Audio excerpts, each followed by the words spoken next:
Le mot de la fin pour Anas. Le mot de la fin de l'émission.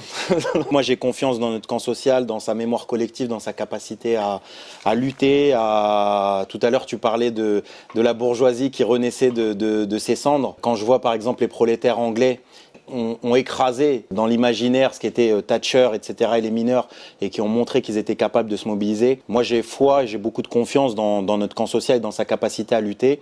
C'est difficile, mais on a la solidarité, on a la détermination, on a l'entraide. Et je pense que notre camp social, il est fait de ça et qu'aujourd'hui, on a une mémoire collective, notamment récente, c'est celle du Covid, c'est celle qu'on a vue, que c'était ceux qui étaient au plus bas de l'échelle, qui ont tenu l'humanité à bout de bras, que c'est parmi nos rangs qu'il y a eu le plus de morts, parce que c'est nous qui faisions tourner les usines, qui travaillons dans l'agroalimentaire, dans les transports, etc., etc.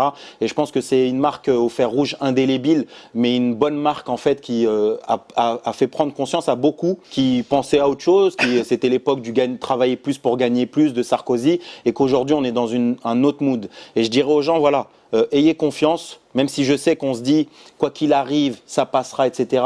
À chaque chose, chaque défi, il y a des solutions et on peut les penser, nous, si on commence à lutter, à s'organiser, s'auto-organiser entre nous, se coordonner, on peut faire mal. Et moi, je leur dis à tous mes collègues, tous les militants, la CGT, de la CFDT, de l'UNSA et d'ailleurs, que si demain, il y a une coordination interprofessionnelle de cheminots, de raffineurs, de gaziers, de personnes de l'énergie, d'éboueurs, d'égoutiers, de professeurs, etc.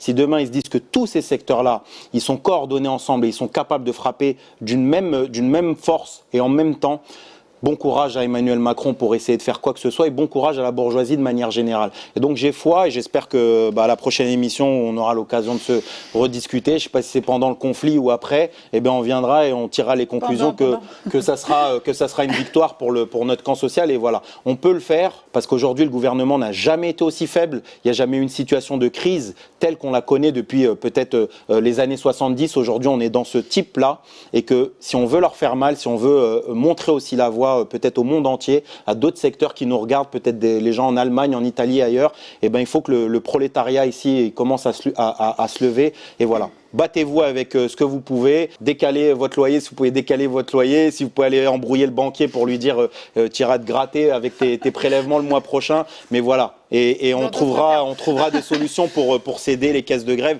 Et puis je rejoins ce qu'a dit Julie tout à l'heure, les retraités, les personnes qui peuvent aider, qui ne seront pas en grève, etc., mettez abondé dans les caisses de grève et soutenez celles et ceux qui luttent, ça c'est important, qu'on gagne aussi la bataille de l'opinion, même si je pense que déjà aujourd'hui, quand à 93% des actifs qui sont opposés à Macron, c'est déjà une sacrée première victoire et donc voilà, maintenant il faut concrétiser dans le terrain de la lutte de classe. Merci Anas.